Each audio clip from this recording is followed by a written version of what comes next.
Padre Dios, vamos ahora a escuchar este mensaje de la palabra del Señor en el libro de San Juan. Hoy en el devocional de los días jueves leemos San Juan capítulo 8 versos del 1 al 11. Lleva por título una historia eh, muy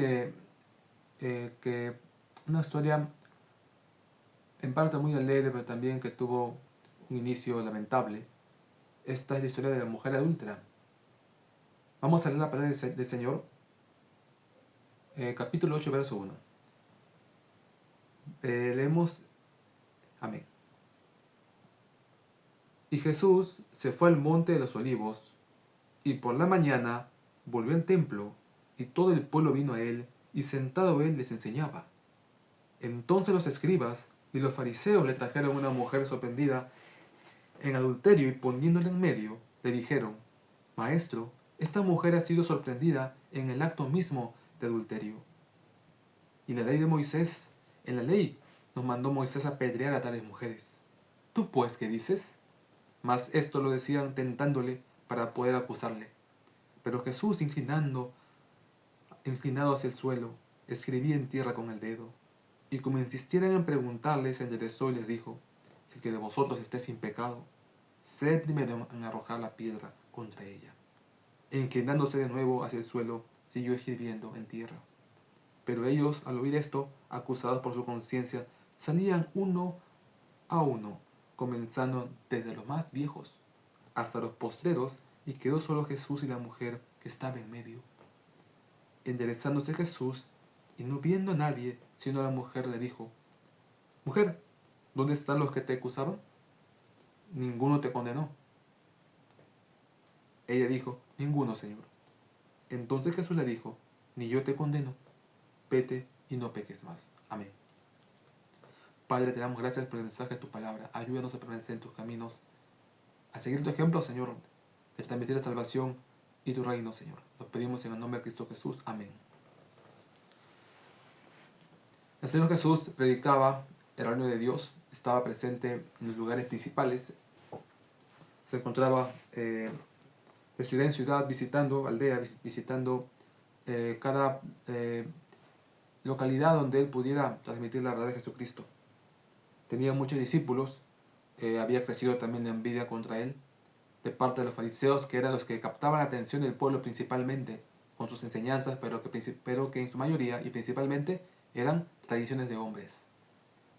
El Señor Jesús, por su lado, enseñaba la verdad de Jesucristo, enseñaba el reino de Dios, la cual los hombres habían tergiversado o no habían podido conocer por seguir a los fariseos y sus historias, su forma de ver la Biblia.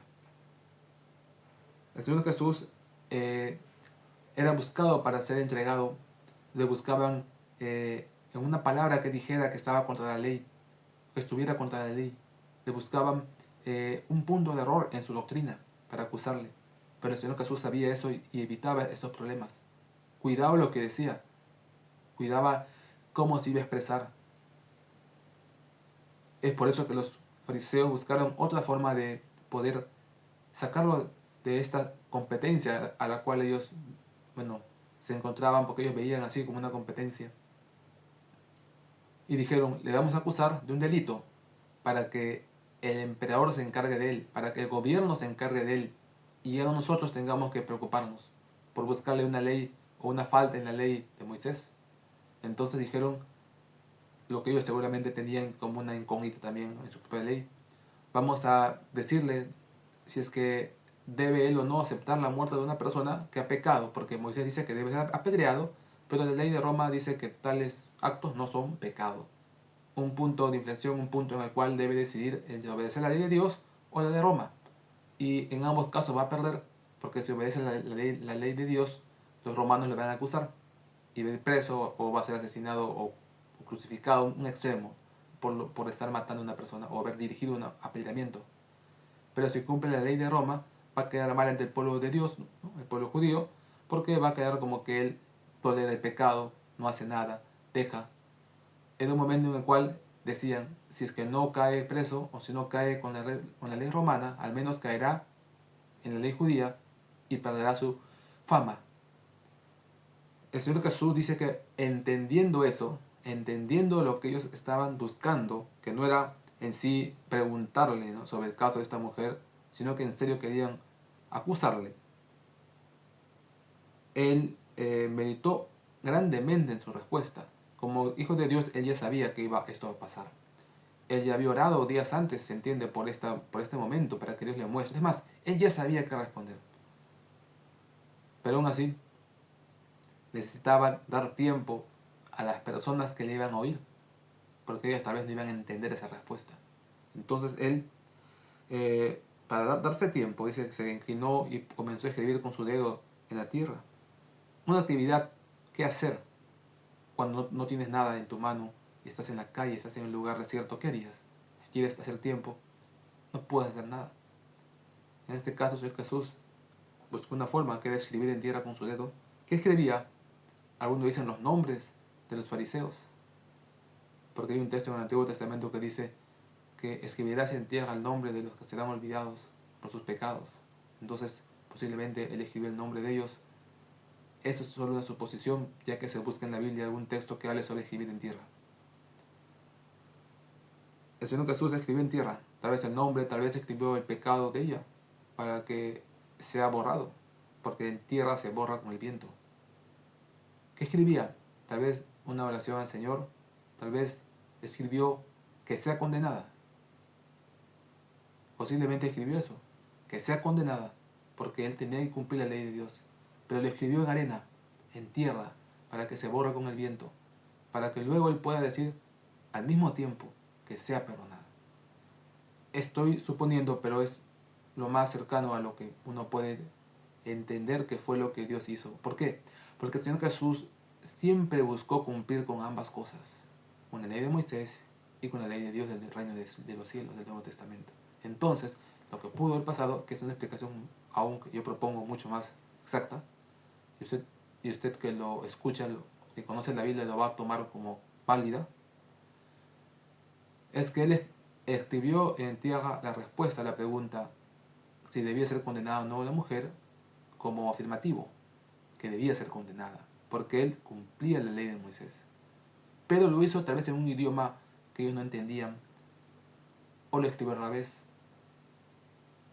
Él cumplió, porque aún escribir es algo más fuerte que decir, porque escribir es algo que queda, permanece, las palabras se pueden cambiar.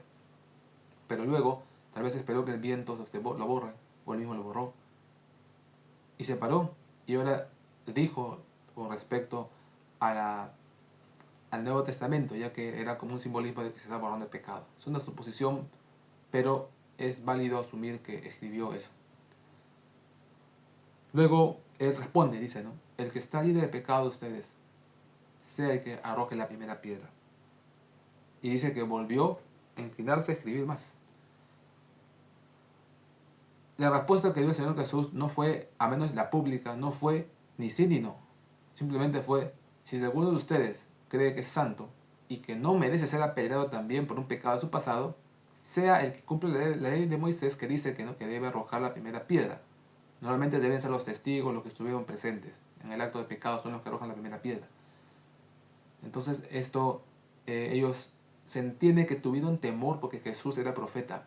Ellos dijeron, si yo me atrevo a lanzar la piedra, tal vez Él va a revelar públicamente mi pecado. Y si es sumo sacerdote, si es escriba, si es sacerdote, si es fariseo, eso va a implicar que pierda su trabajo, su puesto, sea humillado. Porque los hombres van a creer a Jesús, por más que en sí no le quieran, no significa que no crean lo que Él dice. Simplemente no le quieren porque Él es un hombre que está captando la fama y la atención del pueblo. Y les está alejando a ellos de importancia, su economía, ¿no?, su fuerza. Sí le iban a creer solamente que esto iba a perjudicarlos. Estaban tan convencidos que el Señor Jesús tenía ese conocimiento de los pecados que ellos podían haber cometido, que nadie se atrevió a lanzar la piedra. Tal vez uno va a pensar que son buena gente, que el Espíritu Santo les hace trabajar. Dios hace trabajar con el Espíritu Santo, sí, para escudriñar y darse cuenta que están en pecado. Pero otra cosa es que la persona por eso se vaya a sensibilizar y que vaya a cambiar de actitud. En ese caso, el Espíritu de Dios trabajó en ellos para que se dieran cuenta de sus pecados. Pero no exactamente por ese motivo no lanzaron la piedra. se entiende que es porque tenían temor que el Señor Jesús diga: tú, que has lanzado la piedra, si ayer hiciste esto de fornicación, si ayer mentiste, si la semana pasada, si hace 20 años hiciste eso, ¿por qué haces hoy esto? Y eso le iban a creer los demás y le iban a acusar a ese fariseo, le iban a expulsar, y igual iban a seguir en contra de Jesús, pero era algo que ellos querían evitar, problema personal. Por eso es que se fueron, se retiraron. No quedó ninguno, porque todos sabían que alguna vez habían pecado. El Señor Jesús cumplió la ley de Moisés en parte, pero la ley de Moisés no decía que el que lanza la piedra debía ser inocente, sino que el Señor Jesús lo que les quiso dar a entender a ellos es que si se hubiera cumplido la ley de Moisés en ellos, estarían muertos todos y ni siquiera habrían tenido la opción de acusar a esa mujer. Es decir, que si quieren que Dios cumpla su ley, primero deben morir ellos, porque ellos pecaron antes que esta mujer. Y esta mujer ni siquiera va a poder morir porque no va a haber quien la pelee. Claro, el Señor Jesús mismo podría hacerlo, pero ella dice: te perdono. Y en este momento hace algo nuevo, porque técnicamente aún no ha muerto en la cruz, así que no podría salvarse por la sangre de Cristo. Pero dice: tus pecados te son perdonados. De alguna manera, cuando uno sacrifica a un animal, este animal paga el pecado, o menos lo cubre temporalmente. El Señor Jesús le dijo a la mujer que tampoco él le acusaba. Él no acusaba. De esta manera fue librado tanto de uno y de los otros. Al no quedar fariseo, no hubo quien pueda presenciar supuestamente un acto de rebeldía en la ley de Moisés. Y por otro lado, tampoco ordenó el apedreamiento de esta mujer, porque eso iba a hacer que los romanos la acusen del asesinato, ya que para ellos eso no era un pecado. O al menos no debía ser condenado así. El Señor Jesús siempre encontraba salidas. Recuerden que sus salidas no fueron respuestas intermedias, no, era la respuesta verdadera, sino que esa verdad era tan profunda que hacía que el hombre mismo se diera cuenta de que aún sus ideales estaban incorrectos. El Señor Jesús le dijo: yo tampoco te condeno, como si los otros hombres no lo hubieran condenado de corazón, sino lo hicieron por temor. Pero él dijo: yo tampoco te condeno, ni yo te condeno, o sea, ni Cristo, el que es santo, condena. Y a veces hay hombres que condenan a otros hombres. Eso es otro tema, pero eso muestra que a veces queremos y competimos con otros hermanos por un puesto, por un cargo. Eso se da cuando hay un suelo en la iglesia. Es normal, se entiende que es así, pero eso crea problemas, porque ya no son creyentes prácticamente los que están ahí, solo son trabajadores que buscan un sueldo mejor.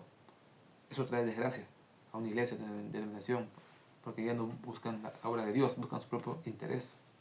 Y se entiende, a veces caen en eso porque no tienen trabajo ni tienen forma de ingresos. Y es la única manera de crecer económicamente. Pues sería bueno que también se preparen más espiritualmente para que de esa manera pudieran subir de cargo, pero a veces las iglesias no tienen tampoco ese método, ¿no? De esa manera, el Señor Jesús salva a esa mujer y le pide que, eso sí, que no peque más, que se retire y no peque más. Eso también nos manda a nosotros. No peques más. Él nos va a perdonar, pero no peques más. Es su gracia, su amor, su misericordia. Es el mensaje de esta meditación semanal, una meditación familiar, para que los hijos entiendan. Familiar se refiere con los hijos, más que con los padres o tíos, con los hijos. Para que los hijos entiendan la gracia de Dios, que ellos tampoco acusen. Es muy triste cuando un cristiano acusa a otro. Normalmente lo hacen por envidia, por celos. Es la realidad. Porque si uno mismo pecara, o su padre, o su madre, o su familia, ¿acaso uno quisiera que se enteren los demás? No se sentiría avergonzado. Y ojalá dijera que nadie ni siquiera diga nada. Pero ¿por qué acusas a otro? Es porque hay un enojo, algo contra ese hermano. Bueno, y si no le conoces, tal vez le acusarás por sentir que tú eres más santo o que tú eres un hombre perfecto y llamar la atención, y sino que si tú acusas, te expones a que te acusen, pero como no tienes falta, sabes que no te va a pasar nada, entonces eso muestra que eres un hombre más cercano a Dios. Pero tampoco esa es la forma ni es lo correcto. Recuerden, ni yo te acuso, nadie más santo que el Señor Jesús, y si no acusó, ¿quiénes somos nosotros? Más bien Dios te dice: Si tú acusas, serás acusado. Si tú juzgas, serás juzgado. Con la medida que mides, serás medido. Sean misericordiosos para que Dios también sea misericordioso con ustedes. Y no por ustedes mismos, sino por la obra de Dios, que es la que debe avanzar y no caer. No acuses a tu hermano para que la obra que él hace continúe. Y también para que si tú les caes, tampoco te acusen a ti y la obra continúe. Pero eso sí, arrepentimiento. Arrepentimiento. El Señor nos manda a vencer el pecado y la tentación y no acusar. Es muy horrible la acusación. Deshonra a un hermano, su familia, su esposa, sus hijos. Todos se sienten mal. Destruye un ministerio. Está de más acusar. En todo caso, haga como dice la Biblia, ¿no? De uno a uno, de dos a uno, de un grupo a uno y al final a la iglesia. Sé que es difícil, se entienden. No vas a querer enfrentar a un hermano y acusarlo de su pecado porque él te puede pedir pruebas, él hasta te puede denunciar a ti de difamación, lo cual haría difícil que una persona pueda acusar a otra. Por eso también en las iglesias grandes donde entienden estas cosas de difamación, tampoco acusan. Así sepan que es real hasta que no tengan pruebas. Y aunque tengan pruebas, tampoco acusan porque saben que igual va a ser un proceso legal. Porque el otro hermano se va a defender diciendo que es difamación y van a tener que sacar pruebas y eso va a hacer un gasto de dinero. Y si pierden, si la prueba que tienen es contundente, pueden tener que pagar multas graves, miles de soles, en algunos países como Perú y a veces decenas de miles en Europa, por eso. Conclusión, no debemos acusar. Y si sabemos que alguien está en pecado, orar por él, interceder por él. Y ya último, bueno, ya ir a hablar con él personalmente. Hazlo así. Porque así también quisieras que hagan contigo. Claro, ya habría vergüenza de que al menos ya se enteró una persona. Pero si él sabe, posiblemente lo sepan muchos más en la iglesia. Y posiblemente sea un pecado público, ¿no? Porque si lo saben los hermanos, el es público. Tampoco anda mucho temor de Dios en este tipo de cosas. Amén. Ese es el mensaje. El Señor les bendiga, amados hermanos, les guarde.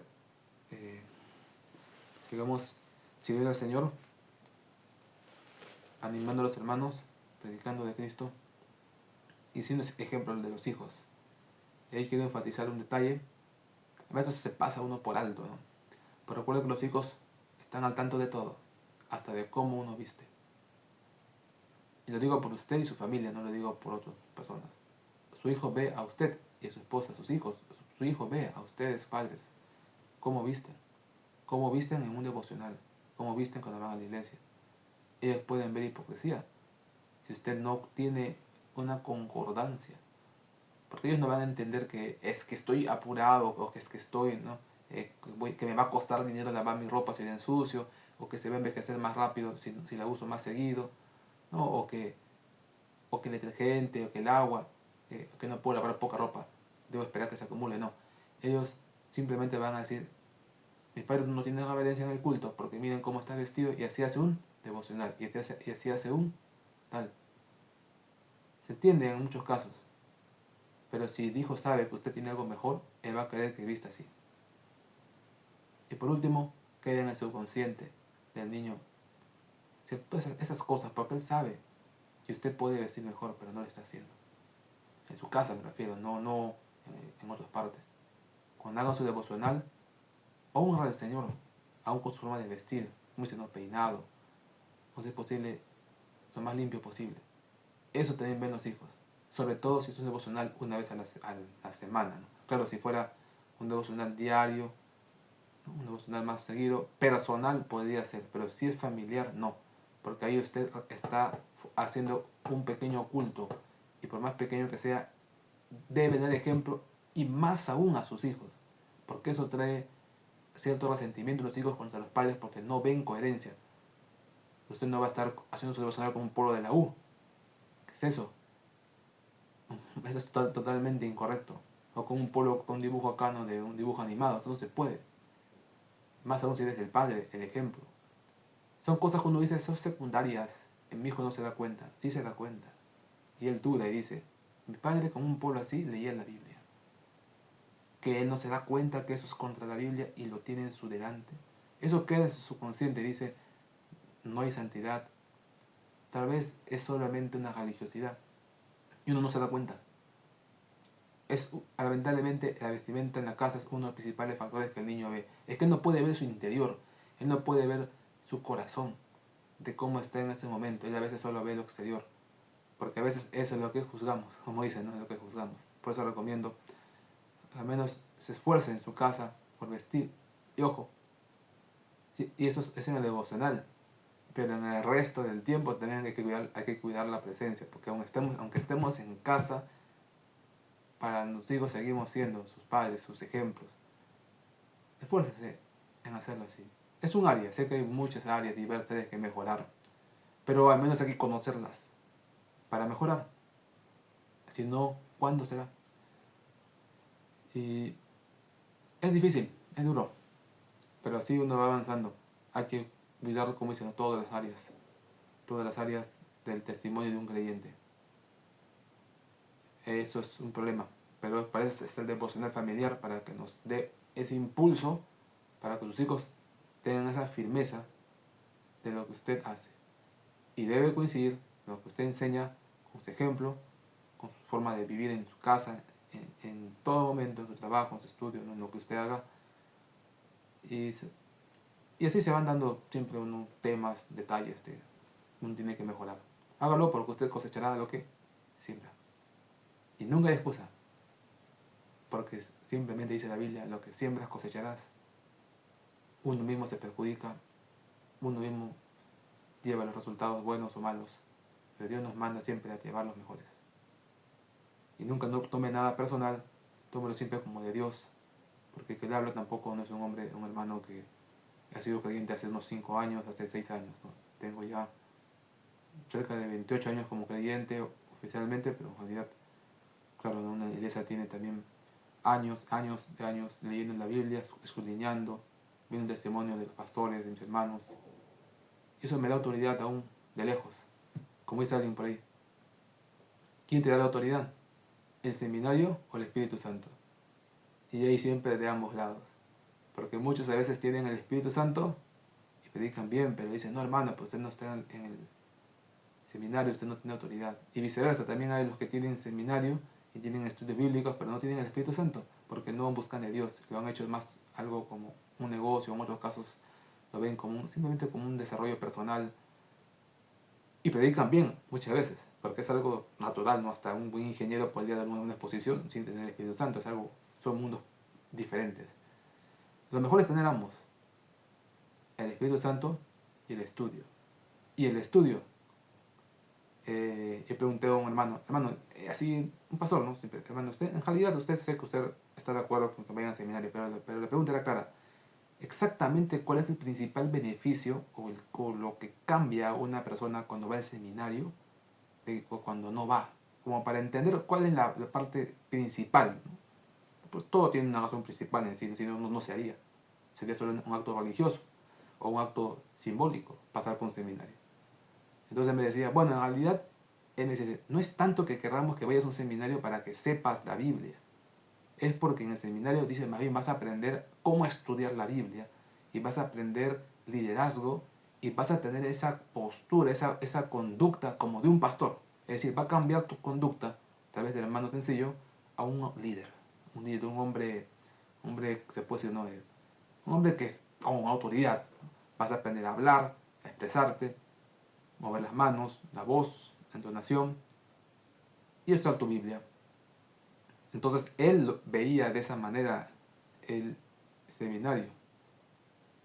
Pero uno puede haber estudiado varias carreras profesionales donde aún los no creyentes aprenden eso mismo. Pero no tiene eso que ver exactamente con buscar a Dios. Para eso no necesitas ir a un seminario bíblico, eso lo puedes aprender hasta en una carrera profesional. En un seminario bíblico, ¿por qué uno va? Principalmente lo que uno... la realidad es que mayormente van por eso. Pero yo recuerdo, siempre se ha dicho así, ¿no? Que muchos hermanos con el Espíritu Santo predicaban, pero erróneamente. Porque es casi imposible que el Espíritu Santo te revele fechas o te revele nombres de personajes bíblicos si nunca los has leído.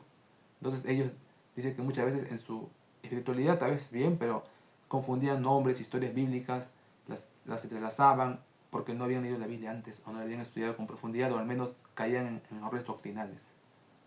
Aún componen alabanzas donde hay letras que no son correctas, pero a veces lo dicen en su inocencia, en su gozo, en su alegría, pero no es bíblicamente o formalmente se puede decir correcto, ¿no? Como escribir y equivocarte la tilde, ¿no? Se entiende la idea, pero formalmente no está bien escrito.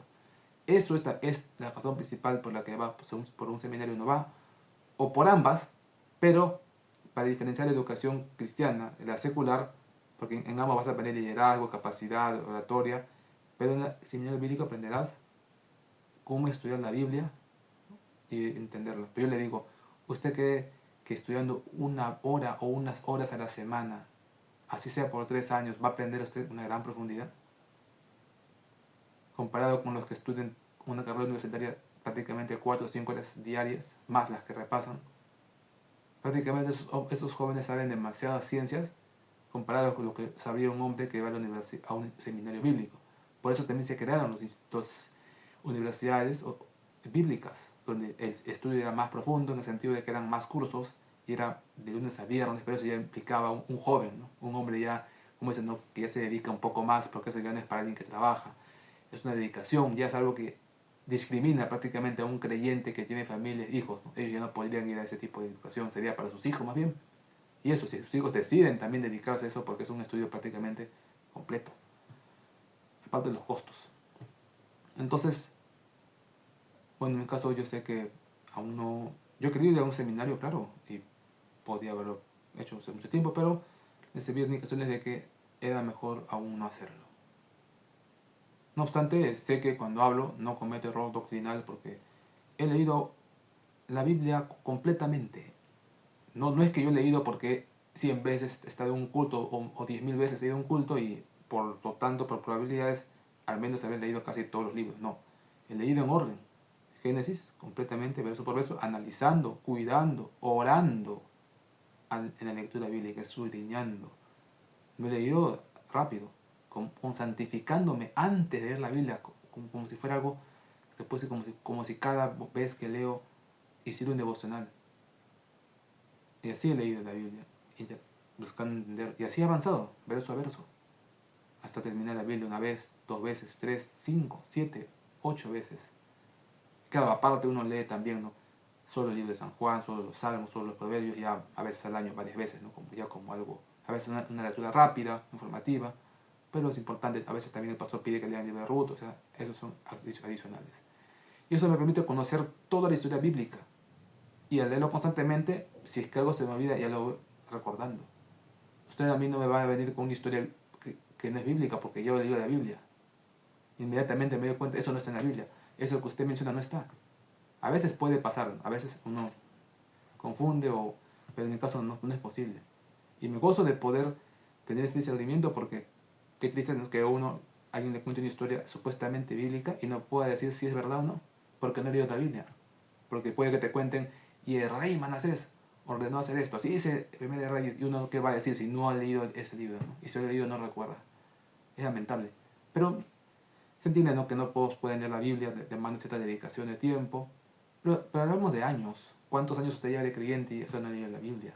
Y si la ha leído, no la leyó meditándola detalle, tal vez lo hizo largo, ¿no? Porque son 4 veces capítulos al día, o 13 que hay que leer para acabar en un año.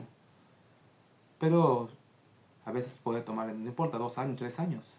Lo importante es que sea constante y avance. Porque si también va a leer usted, como dicen, aleatoriamente cada día su devocional, pues nunca va a llegar a leer todos los textos bíblicos. Qué triste para uno saber que hay cosas que nunca leyó y que nunca supo. Y que hay doctrina. Bueno, eso lo digo, bueno, como una forma de animarlo a decir que cuando predico no comete errores doctrinales porque he leído la Biblia y lo he hecho varias veces y lo sigo haciendo y aún más que lo que hubieran ido a un seminario. Me refiero a desde 3 años. Claro, si uno va 5 años, igual tampoco leen la Biblia porque yo recuerdo que la realidad es que no es así, ¿no? Uno lee cientos de libros, pero al menos la Biblia, ¿no? En el seminario, en las universidades cristianas se leen composiciones de autores, sean norteamericanos o peruanos extranjeros, pero que tienen sus comentarios sobre los libros, comentarios o enseñanzas, ¿no? Ampliadas de algunos temas doctrinales, y uno lee eso para entender la mentalidad de otras personas y sus posturas. Pero eso no es Biblia, eso es algo adicional. Pero que lean Biblia es difícil a veces. esos hombres se llenan de conocimiento, sí, está bien, pero tienen que también tener conocimiento bíblico. Y sí hay algunos hombres que lo hacen, se vuelven teólogos, hombres dedicados al Señor, pero cada uno va yendo por un ministerio por el cual el Señor le lleva, de maestro, de profeta, bueno, algunos pueden tener profetas, apóstoles, ¿no? Pastores, maestros. Por mi parte aún no he estudiado seminario porque aún no es tiempo en mi caso, pero lo que eh, entiendo podría ir de frente, incluso una maestría ya en una universidad evangélica. Y sé que de todas maneras siempre se aprendería algo, porque siempre uno puede leer un comentario nuevo. Pero por mi parte, claro que he leído la historia de la iglesia cristiana, he ido abriendo, ¿no?, en las áreas, pero al menos sé que entiendo lo que predico, ¿no? Entiendo lo que predico, puedo al menos estar convencido de que es así, y tengo cierta cultura general, en cualquier ámbito. Y lo principal, que es el llamado del Señor a ser pastor, o a ser un siervo de Dios en un área, ¿no? Si es pastor, pastor, evangelista, evangelista. Eso es lo que le permite a uno tener un cargo, el llamado de Dios, y el estudio que tiene que estar. Pero ¿cuántos han estudiado y no tienen esa profundidad bíblica? Pero lo importante es que sirva al Señor. Tampoco no estamos midiendo, ¿no?, quién sabe más de esto, quién sabe más del otro. Siempre habrá alguien que lo domine, obviamente, más, ¿no? Siempre alguien le dará más que otro. Pero si damos al Señor y usamos eso para cumplir su propósito, cumplir su voluntad. Y también sé que no he estudiado hasta ahora en un seminario bíblico porque eso tiene también problemas. ¿Cuál es el problema? Es como cuando alguien dice, soy del Club Deportivo 1 y yo soy del Club Deportivo 2 y pelean, ¿no?, por cuál es mejor. Cuando tú estudias un seminario bíblico, luego sale a luz, el pastor tal estudió en tal seminario, por lo tanto ese seminario es mejor que este. Y se crean competencias. A veces es mejor decir que no es de ningún seminario, porque eso también crea problemas dogmáticos. Cuando uno va a una iglesia como evangelista, o uno va a una iglesia como predicador, ellos averiguan de qué seminario has estudiado. Y si tu seminario va en contra de la doctrina de ellos, no te pueden aceptar, porque van a decir, no, este modo va a predicar al estilo tal. Por ejemplo, si tú estudias un seminario protestante, cual fuese, inmediatamente si vas a una iglesia que no sea protestante, van a averiguar antes de que tú vayas a predicar dónde has estudiado. Y van a decir, no, él tiene la doctrina tal que va en contra de nuestra iglesia. Y te limita la capacidad de predicar. Porque, como evangelista sobre todo, ¿no?, porque ya te están como controlando. Ese es un detalle. A veces se recomiendan institutos bíblicos neutros, genéricos, que no sean de una denominación o de una iglesia, sino que sean en general, ¿no?, tantos institutos bíblicos que llevan nombres generales que no están sujetos a ninguna denominación ni ninguna doctrina en especial, para que de esa manera te den apertura en todas las iglesias, instituciones, sin ningún temor a que vayas a predicar algo que va en contra de la doctrina de ellos. Pero mejor es aún a veces cumplir la voluntad de Dios. Él sabrá cómo usarte y lo que tú hagas será mejor. Si lo hiciste o no lo hiciste, será mejor. Yo recuerdo el hermano Billy Graham, por ejemplo, él estudió sociología antes de su carrera, como su carrera profesional de sociólogo, sí, 3 años en la universidad en Estados Unidos son 3 años. Luego ya él se dedicaría también a predicar. Inclusive él también estudiaría un seminario en su país, ahí conocería incluso a su esposa, y luego le pedirían que sea director de ese seminario o de esa universidad, porque él era muy famoso ya, por lo que había trabajado para el ministerio en Inglaterra, para un ministerio de cristiano evangélico que predicaba en universidades. Le escogieron a él por su capacidad de predicar, por su presencia, que llamaba mucho la atención, por su inglés también, claro. Y él estudió un seminario. Un seminario es importante estudiar, pero él cuando predica casi nunca usa, cuando predicaba, usted oye en sus mensajes, nunca prácticamente usa eso que aprendió en su seminario bíblico. Él nunca cita a ningún autor, ni tampoco está detrás de lo que interpretaciones bíblicas. Él siempre predicó el evangelio sencillo, textos básicos, y tal vez en su mente, claro, ¿no?, podría tener algunas ideas, pero no lo citaba. Son ejemplos también de formas de que uno puede estudiar, pero a veces, de todas maneras, no hay la forma de aplicarlo directamente. Pero su capacidad, claro, de elaborar sus mensajes, eso sí queda. Conclusión, estudie o no estudie, haga lo que Dios quiera que usted haga. Si puede estudiar, mejor. Pero lo que sí no podemos permitir es que haya errores doctrinales. Que usted esté predicando algo que no es verdad. O por inocencia a veces. Amén. Esperamos que ustedes también tomen siempre la palabra de Dios, como yo también siempre tomo cuando cualquier hermano, que digo cualquier, me refiero en general, los hermanos cuando predican, dan su mensaje, siempre lo que yo tomo en serio, porque sé que es de Dios y me corrijo. Pero si usted, cuando yo predique, no lo va a tomar así, como dice, no se distrae porque no le sirvió este mensaje. Porque ¿qué impide, ¿no?, que el mensaje venga de Dios? Sino de la autoridad que Dios pone por su Espíritu en cada uno de nosotros, a través de su palabra, que es la que leemos, y también de los consejos.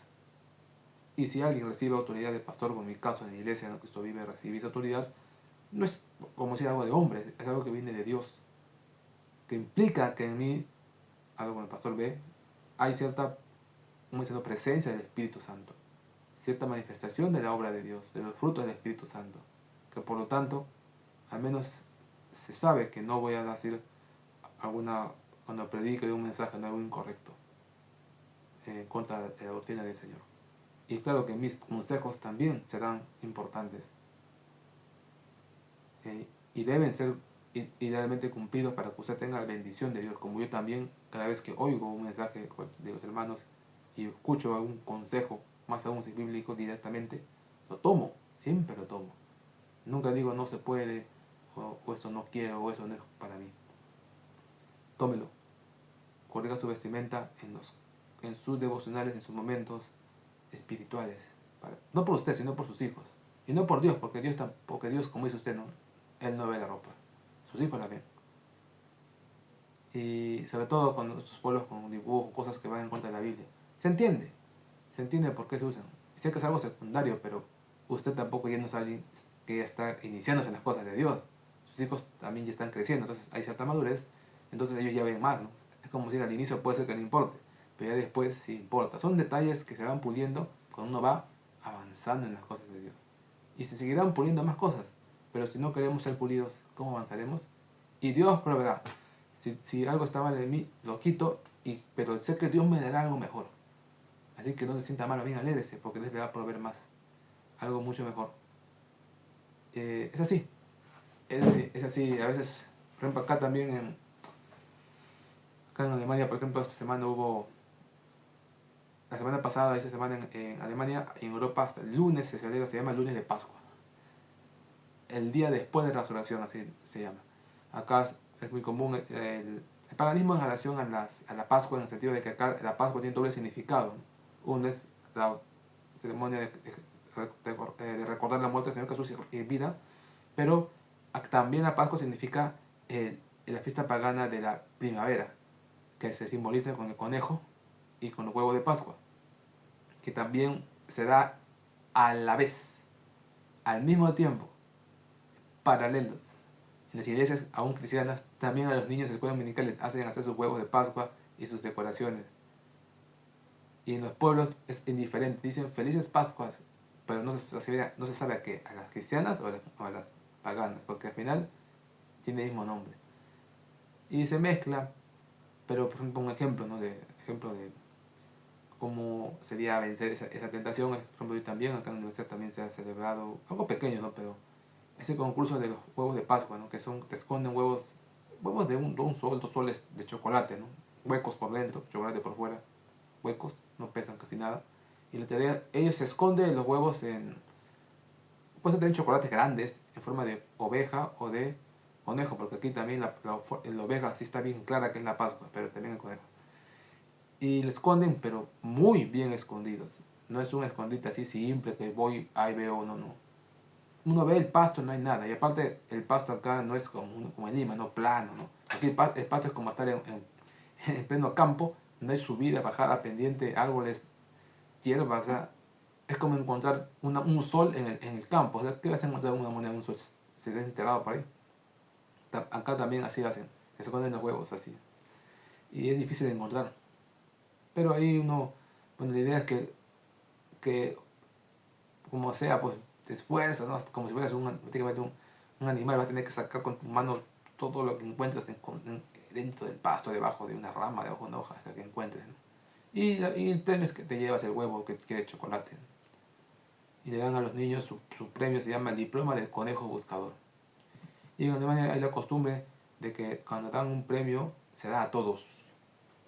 Todos los que participan reciben. No es como Perú, donde solo dan el primer puesto, segundo, tercero. No, aquí, ya sea cualquier competencia, se da a todos.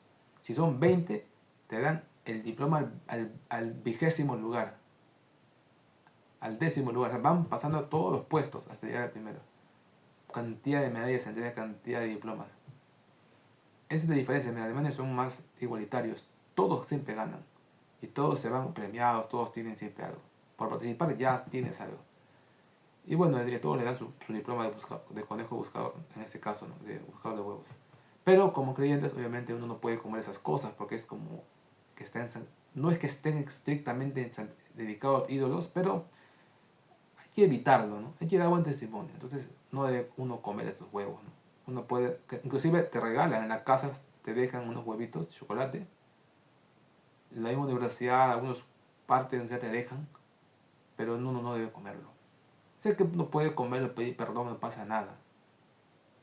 Pero ¿dónde sería el ejemplo? ¿De dónde usted le va a decir a sus hijos hagan esto como yo lo hice? ¿Dónde está el testimonio, como dicen, ¿no? El testimonio que ha vencido este mundo? Mejor es decir, nunca he comido. Si puede. O por último, al menos decir no comas, ¿no? Así como yo tampoco comí tal vez. Entonces, claro, usted está en Perú, no va a ser problema, pero lo digo, por ejemplo, si hubieran acá niños europeos también o vinieran acá, uno tiene que decir a sus hijos eso, ¿no? No aceleres eso, ni comas esos huevos, y yo tampoco lo hice. Y por último, a veces hay que botarlo, hay que botarlo. Yo boté cantidad de huevos, como 8 o 9. Chocolates grandes también. No se puede comer, no se puede comer. Bótenlo. Ni siquiera para decir que lo voy a regalar a alguien. No lo van a aceptar. Ejemplo de testimonio. Dice la Biblia, el testimonio ha vencido a este mundo. Amén. Bueno, ya hemos pasado el tiempo del devocional, pero hacía bueno, con este fin de animar a transmitir. Y claro, así como hoy hago este devocional, también, claro, estamos haciéndolo constantemente. Diariamente tengo que hacer un devocional rápido, tal vez 10-15 minutos todos los días. Aparte de las oraciones, ¿no? Claro que hay que orar. ¿Por qué? Porque siempre hay problemas de todo tipo. Siempre hay necesidades. Siempre hay cosas que hacer. Y siempre hay que orar. Porque si no ahora simplemente se te acumulan los problemas y vienen a las desgracias. Es como decir, este hombre tiene 30 años. Es obvio que ha comido, ¿no? Porque si no, ¿cómo está con vida? No es que haya necesidad de que lo pruebes. Obvio que ha comido. Tal vez no 3 veces al día, pero al menos sabremos que ha comido 2 veces al día.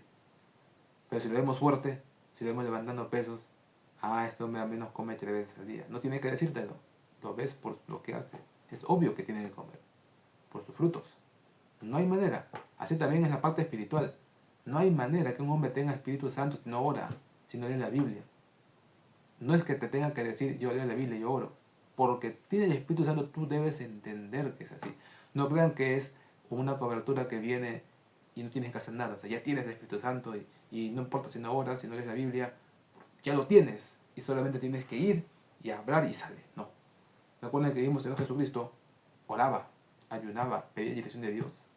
A pesar que tenía el Espíritu Santo, porque él sabía que como hombre podía fallar y podía equivocarse y confundirse. De esa manera, bueno, yo vi tal vez mi video por un tiempo, pero luego siempre uno se preocupa por su vida espiritual, lectura bíblica, devocional, oración.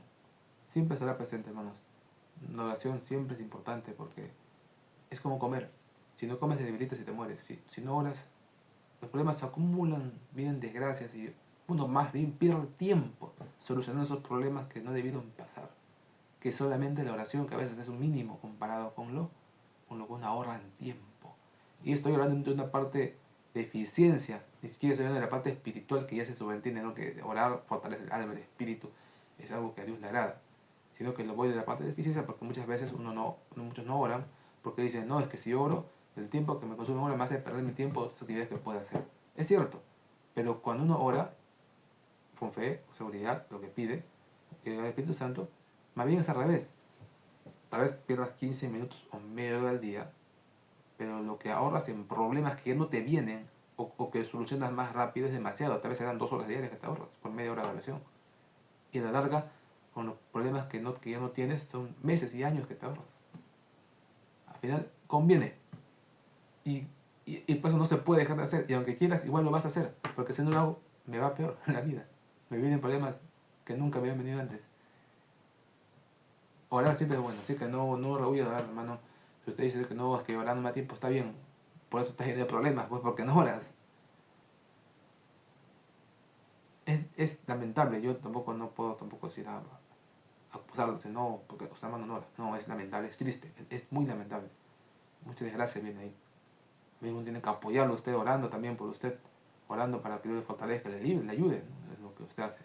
Somos hermanos, no estamos acusándonos, sino bien para animarlos, para orar por los otros, porque el que a alguien le vaya mal no es que uno se va a alegar, o uno lo va a usar para acusarse, no, tú no eres espiritual, porque ahí más bien uno está actuando de no espiritual al decir eso.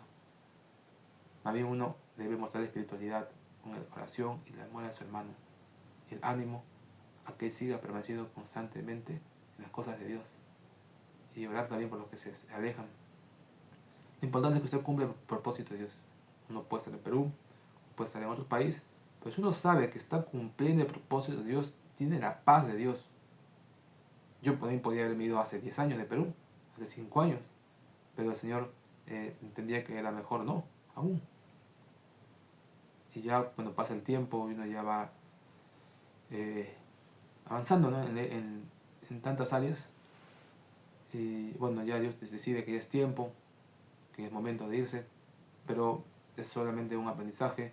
La obra de Dios no puede detenerse, debemos seguir sirviéndole,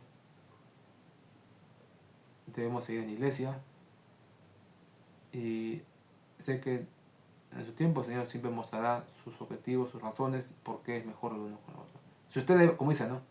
Si usted le va mejor espiritualmente y va creciendo, está bien. Pues si usted se aleja de Dios por la decisión que tomó, ya sea estudiar en un lugar, trabajar en un lugar, viajar en un lugar, si usted se aleja de Dios, si usted le va mal, es porque fue una decisión incorrecta. Analice lo que ha hecho, lo considere y vuelva. Pero si a mí ve la bendición de Dios, Dios está con usted, en el sentido espiritual me refiero, no tanto en el material, que a veces el diablo le engaña. Entonces está bien, usted siga ahí. Sea fiel a Dios y anime a los hermanos a seguir en la comunidad de Cristo.